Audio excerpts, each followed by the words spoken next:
எல்லாரும் எப்படி இருக்கீங்க? இன்றைக்கி நம்ம என்ன பார்க்க போகிறோம்னா போலி எப்படி செய்யறதுன்னு பார்க்க போகிறோம். அதுவும் கோதுமை போலி எப்படி செய்யறதுன்னு பார்க்கலாம்.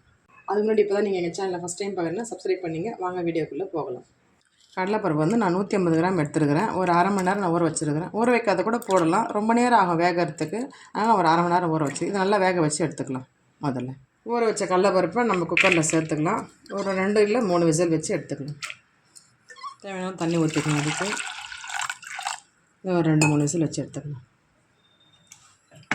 2 விசில் இல்லை 3 விசிலில் நிறுத்திட்டு அதுக்கப்புறம் பார்க்கலாம். இப்போ வந்து பருப்பு வெந்துட்டுருக்குது. அந்த நேரத்தில் நம்ம வந்து மாவு பிசைஞ்சு எடுத்துக்கலாம். மேலே போலிக்கான மாவு இது வந்து நான் ஒரு 250 கிராம் கோதுமை மாவு எடுத்துக்கிறேன். கொஞ்சம் போல் மஞ்சள் பொடி, இது தேவையான அளவு உப்பு, 2 ஸ்பூன் எண்ணெய் ஊற்றிக்கிறேன். தேவையான அளவு தண்ணி ஊற்றி பிசைஞ்சிக்கலாம். நல்லா கொஞ்சம் தலை நம்ம சப்பாத்தி மாவு பிசைகிற மாதிரி எப்பவும் பிசைகிற மாதிரி பிசையக்கூடாது. இது நல்லா வந்து தலைன்னு இருக்கணும். இப்போ பரோட்டாவுக்கு மாவு பிசைவான் பாருங்கள், அந்த மாதிரி நம்ம வந்து மைதாவில் செஞ்சாலும் அந்த மாதிரி தான் செய்யணும். இது கோதுமையில் செய்யறதுனா இதுவும் அப்படி தான் இருக்கணும். அப்போ தான் வந்து செய்கிற போலி வந்து நல்லா சாஃப்டாக நம்மளுக்கு நல்லாயிருக்கும்.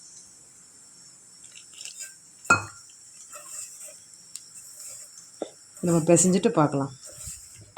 நான் தலைன்னு பிசைஞ்சிருக்கேன். அது மேலே வந்துட்டு ஒரு 2 ஸ்பூன் எண்ணெய் நாளை மேலே விட்டுக்கிறேன். 1/2 ஸ்பூன் விட்டுட்டு இது பாருங்கள் எந்த மாதிரி இருக்குது பாருங்கள். சப்பாத்தி மாவோட இது பாருங்கள் தலைன்னு இந்த மாதிரி இருக்கணும். நல்லா எண்ணெயிலே அப்படியே நல்லா ஊறணும்.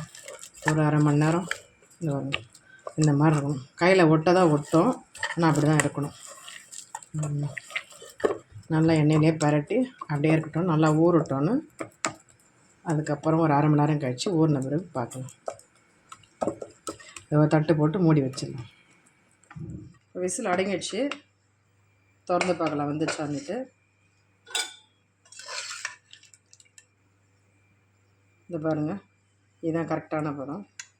நல்லா வெந்திருக்கு, கரெக்டாக வெந்திருக்கு. தண்ணியை நல்லா இருத்து நல்லா ஆறட்டோன்னுட்டு நம்ம மிக்ஸி ஜாரில் அரைச்சிட்டு பார்க்கலாம். கடலைப்பருப்பு நல்லா ஆறிடுச்சு. நம்ம மிக்ஸி ஜாரில் சேர்த்து அரைச்சிக்கலாம். தண்ணி இல்லாமல் எடுத்துங்க. தண்ணி கொஞ்சம் கூட இருந்ததுன்னா சுண்டுறதுக்கு கொஞ்சம் லேட்டாகும், அவ்வளோதான், வேறு ஒன்றும் இல்லை. தண்ணி இல்லாமல் இருந்தால் சீக்கிரமாக சுண்டிடும். வெல்லம் போட்டோன்னே அது வேறு பாகு மாதிரி இலகி வரும். நான் 2 ட்ரிப்பாக அரைச்சிக்கிறேன். அரைச்சிட்டு பார்க்கலாம். நல்லா அரைச்சாச்சு பாருங்கள், தண்ணியே இல்லை, நல்லா ஸ்மூத்தாக அரைச்சாச்சு. இப்போ வந்து பேனில் சேர்த்துக்கலாம். அரைச்சதை வந்து பேனில் சேர்த்துக்கலாம்.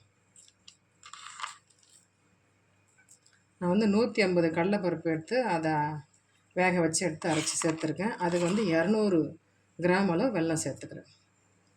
இந்த கடலைப்பருப்போடு அது கொஞ்சம் கூடவாக இருக்கணும், அப்போ தான் இனிப்பு கொஞ்சம் நல்லாயிருக்கும். இப்போ வந்து 200 கிராம் வெல்லம் எடுத்துருக்கோம் இல்லையா, அதையும் அதெல்லாம் கூட சேர்த்து அப்படியே நம்ம மிக்ஸ் பண்ணிக்க வேண்டியது தான். இது நல்லா தூளாக இருந்துச்சுன்னா இன்னும் கொஞ்சம் சீக்கிரமாக இது மெல்ட் ஆகும். பரவாயில்ல, இது கொஞ்சம் 5 நிமிஷம் கூட ஆகும். இது ஒன்றா சேர்ந்து கரைஞ்சி டைட்டாக ஆகணும்.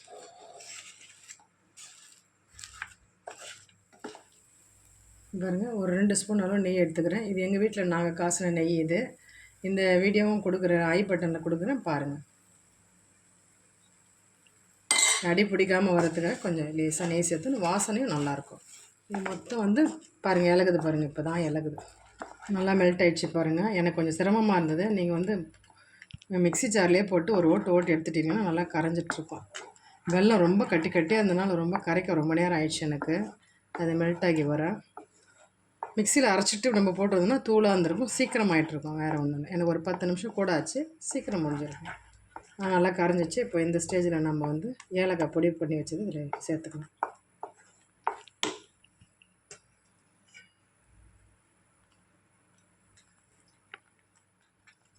நான் ஒரு 5-6 ஏலக்காய் எடுத்துருக்கேன். இங்கே பாருங்கள், இந்த தோல் தனியாக எடுத்துகிட்டேன். உள்ளே இருக்கிற பல்ப் வரைக்கும் நான் பொடி பண்ணி வச்சுருக்கேன். அதை மட்டும் இதில் சேர்த்துக்கிறேன்.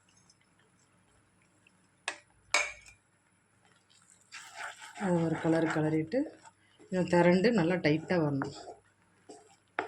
இன்னும் கொஞ்ச நேரத்தில் ரெடி ஆகிடும். முடிஞ்சோடனே ஆறிச்சுன்னா நம்ம உருண்டை பிடிச்சி எடுத்துகிட்டு போலி செஞ்சுக்கலாம். ரெடி ஆகிடுச்சு பாருங்கள், அவ்வளோதான், கரெக்டாக இருக்குது. நல்லா திரண்டு வருது பாருங்கள். இந்த மாதிரி தான் இருக்கணும். நான் நான்ஸ்டிக் பேனில் வச்சுருக்கிறேன். அடி பிடிக்காதுன்னா இதில் வச்சுருக்கேன் நான். நீங்கள் வந்து அலுமினியம் ஸ்டீல் வச்சுருந்தீங்கன்னா கொஞ்சம் பார்த்து பண்ணிங்களா, அடி பிடிக்கும். பார்த்துட்டே இருக்கணும், ஸ்லோலியே வச்சு பண்ணுங்க. அதில் இறக்குற ஸ்டேஜ் வந்துச்சு. இது வந்து ஆறின பிறகு பார்க்கலாம். இப்போ வந்து அந்த பூர்ணம் வந்து ரெடி ஆகிடுச்சு, ஆறிடுச்சு. இந்த பாருங்கள் மாவை வந்து பிசைஞ்சு வச்சு அரை மணி நேரம் இல்லை 1 மணி நேரத்துக்கு வச்சு நல்லா தலை இருக்க பாருங்கள். இப்படி தான் இருக்கணும். இப்போ மாவை வச்சு பூர்ணம் எடுத்து வச்சு போலி திரட்டிக்கலாம். சும்மா சின்னதாக ஒரு இந்த அளவு போதும். இது வந்து ஆக்சுவலாக வந்து வாழையில் தான் செய்யணும், அப்போ தான் நல்லா வரும். வாழையில் வந்து லைட்டாக நெய் தடவி நம்ம திரட்டிட்டு எடுத்த தவால் அப்படியே போட்டுக்கலாம். எனக்கு வாழை இல்லை, அதனால் வந்து ஒரு மைக்கா பேப்பரில் வந்து நெய் தடவி அதில் போட்டுக்கிறேன். லேசாக ஒரு தட்டு தட்டிட்டு அவ்வளோதான். இது மேலே வந்து பூர்ணம் வந்து உருண்டை பிடிச்சி வச்சுருக்கேன், அதை அப்படியே எடுத்துக்கலாம்.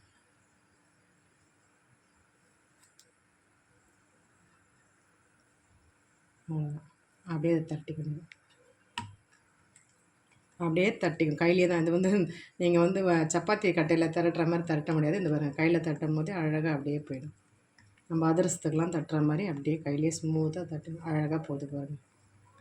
அவ்வளோதான், முடிஞ்சிச்சு. நம்மளுக்கு சின்ன சைஸாக வேணும்னா சின்ன உருண்டை எடுத்துக்கலாம். இன்னும் எவ்வளோ மெலிசாக அது மாவு வெளில வரக்கூடாது, அவ்வளோதான். அவ்வளோதான். இதை எடுத்து தவாலை போட்டுக்கிறது தான். இதில் கொஞ்சமாக நெய் போட்டுக்கிறேன். உங்களுக்கு நெய் பிடிக்காதுன்னா நீங்கள் ஆயிலே, நார்மலான ஆயிலே கூட நீங்கள் போட்டுக்கலாம்.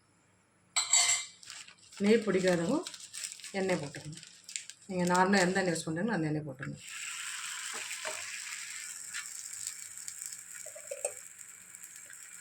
கொஞ்சம் நேரம் ஹீட் ஆகட்டுன்ட்டு அப்புறம் திருப்பி போட்டுக்கணும். கொஞ்சம் நேரம் ஆயிடுச்சு, நான் திருப்பிக்கிறேன்.